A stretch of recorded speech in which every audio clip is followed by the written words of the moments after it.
Iniba ni Ash ang usapan at tinanong ang kapitan kung gaano nakatagal mula nang huli siyang bumisita sa Fjord Island. Sumagot si Jack, mahigit 1 buwan na. Napakamot si Jack sa likod ng kanyang ulo, naalala ang mga mapaglarong kalokohan ng mga magaganda at mga batang babae sa kanyang barko, na ikinatulala dati ng kanyang mga tauhan. Sa sandaling iyon, itinaas ng isang tauhan ang kanyang teleskopyo at nakita ang isang isla sa unahan. Agad siyang nagsumbong sa kapitan. Si Jack, sa simula ay nag-aalinlangan, umakyat sa tower ng barko at itinaas ang kanyang sariling teleskopyo. Sa kanyang pagtataka, ito nga ang Fjord Island, pero ito ay nagbago. Halos hindi makapaniwala ang buong tripulante ng barko sa nakita. Ang isolated na isla ay umangat sa ibabaw ng level ng dagat na may isang maliit na bundok, na may makikipot at matatarik na mga bangin na nagpapataas ng ilang kilometro hanggang sa tuktok.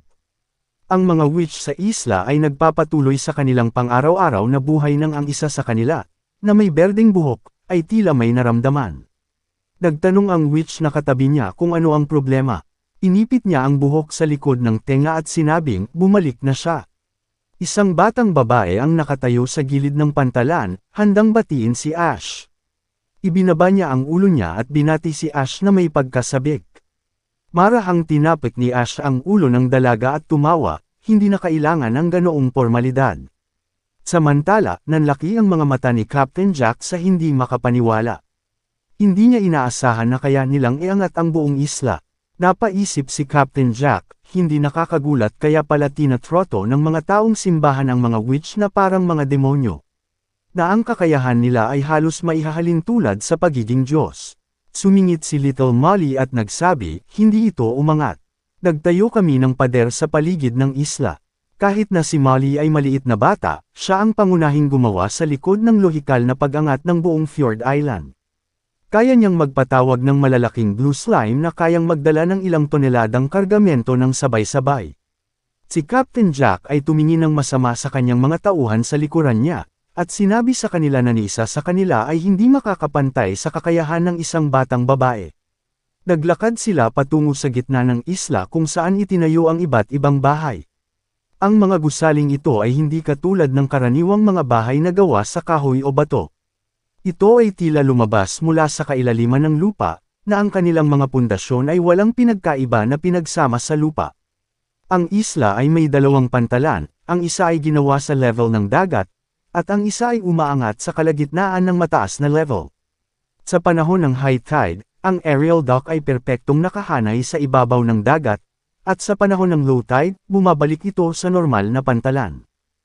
Itinuro ni Molly ang pinakahilagang bahay at sinabi kay Ash na iyon ang palasyo ni Queen Tilly. Tumango si Ash, nagpaalam sa kanila bago umalis, at naglakad patungo sa palasyo. Ang lumikha ng bagong tahanan sa isla na ito ay si Tilly Wimbledon, ang reyna ng mga witch. Hindi tulad ng mga karaniwan na palasyo, ang palasyo ay maluwang at walang mga gwardya o nakakandadong mga pinto. Naglakad si Ash sa loob at pumasok sa Grand Hall, at nakita niya ang isang pamilyar na babae na may kayumangging buhok na nakatayo sa kanyang harapan. Tahimik siyang lumapit sa likuran at tinakpan ng kamay ang mga mata ng babaeng may kayumangging buhok. Nagbalik na ako, Tilly, mahina niyang sabi. Nakasuot si Tilly ng brown na silk glove na may sparkling rub na naka-embed sa likod ng kamay. Ipinaliwanag niya na binabago ng magical gemstone ang paraan ng pagpapagana sa mahika.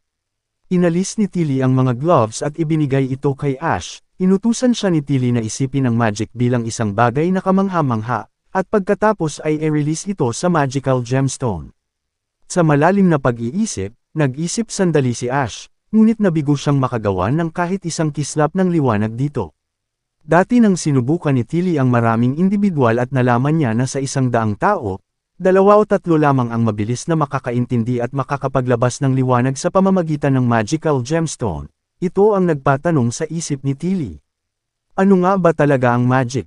Ang mga kakayahan ng mga witch ay malaki ang pagkakaiba-iba, at kung ang parehong mga kakayahan nila ay maaaring mailagay sa magic stone, ito'y nagpapaisip sa kanya kung ang magic ay artificial o natural na kakayahan.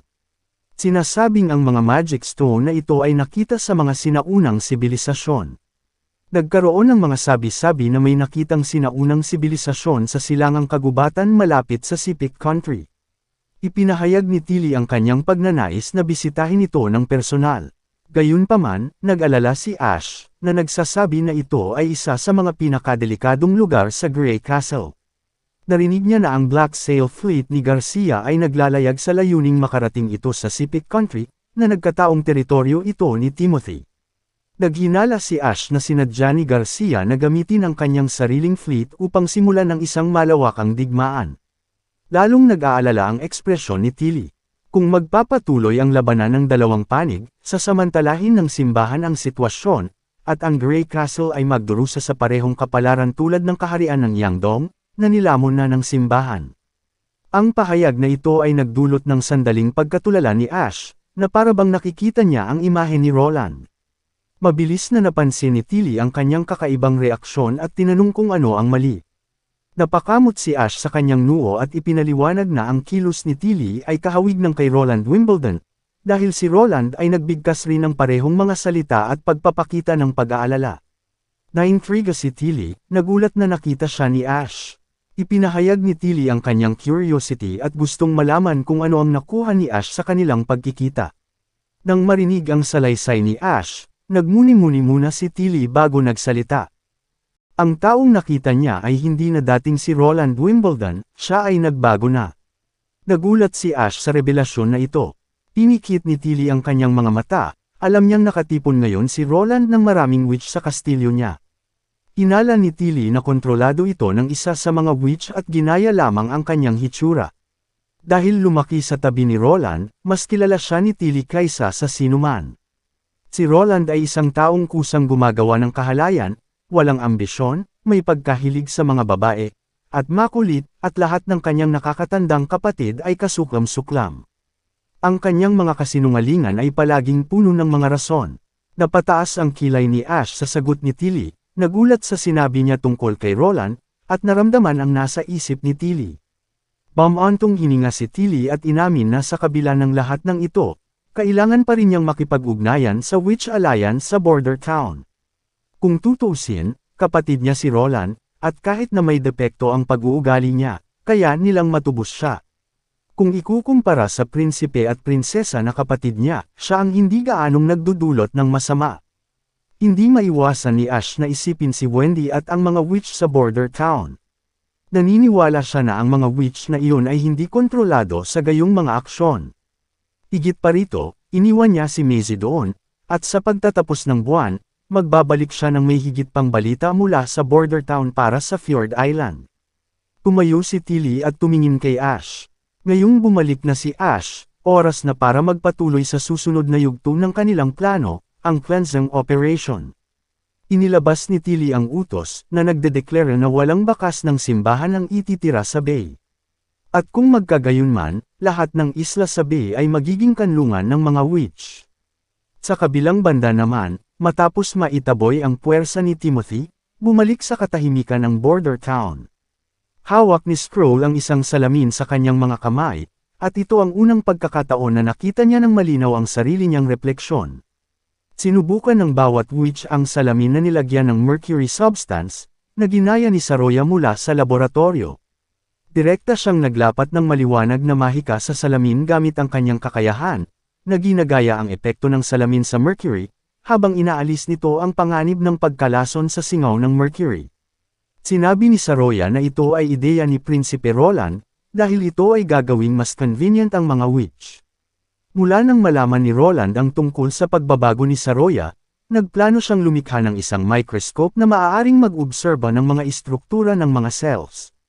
Kung masasaksihan nila ang kamangha-manghang microscope sa mundo, maaari itong mag-trigger ng ebolusyon ng mga bagong kakayahan sa mga witch, o kahit papaano, pumukaw ito sa kanilang interes sa pag-aaral. Sinamantala ang sapat na sikat ng araw sa hapon, tinipon ni Prince Roland ang lahat ng miyembro ng Witch Alliance sa likod bahay ng kastilyo, at opisyal na nagsimula ang unang aralin sa natural biology. Nang matipon na ang lahat ng mga witch, inilagay ni Prinsipe Roland ang dalawang dark gray tube na metal na instrumento sa mesa, ang microscope, na sinasabi sa kanila na kayang magbunyag ng ibang bagay pa sa mundo. Pagkatapos maglagay ng ilang patak sa ilalim ng mikroskopyo, nagpatuloy si Roland sa pagtuturo sa mga witch kung paano ito gamitin. Nakita ni Ana ang paggalaw sa tubig, hindi lang isa, kundi maraming maliliit na organismo na kahawig ng maliliit na insekto. Nagulat ang mga witch habang pinagmamasdan ng iba't ibang organismo, bawat isa ay may kakaibang anyo. Nakakita pa si Lightning ng isang tila transparent na nilalang na parang alimango. Kamahalan, mga insekto ba talaga lahat ng ito? Ang tanong ni Scroll. Ipinaliwanag ni Roland na ang kanilang nakikita ay malamang na mga protist o single-cell algae, at mas angkop na ibagay ang mga ito bilang mga microorganismo kaysa sa tawaging mga insekto. Nang makita ang pagkalito ni Scroll, ipinagpatuloy ni Roland ang kanyang paliwanag, na nagsasabi na ang mga microorganismo na ito ay mga independenteng anyo ng buhay, bagamat ito'y maliliit lamang. Bilang karagdagan sa mga inoobserbahan nila, mayroon pang mas maliliit na organismo na tinatawag na bacteria at virus, na kayang maobserbahan sa kasalukuyang magnifying microscope nila. Ang mga microorganismo na ito ay may pananagutan sa pagkasira ng pagkain at nagdudulot ng iba't ibang sakit, masigasig na paliwanag ni Roland. Ang mga maliliit na anyo ng buhay na ito ay nasa lahat ng dako na napakaraming bilang. Gayunpaman, karamihan sa mga ito ay hindi umaalis sa mataas na temperatura, kaya't ipinapaliwanag kung bakit ang tubig ay dapat pakuluan bago inumin, ang isda ay dapat siguraduhing lutuin bago kainin, at ang tubig na pampaligo ay hindi dapat gamitin ulit, dahil sa presensya ng mga microorganismo, at sa potensyal na maaaring magdulot ito ng mga sakit. Uminom si Nightingale ng tubig mula sa balon, ngunit nang marinig niyang may maliliit na organismo sa tubig, iniluwa niya ito.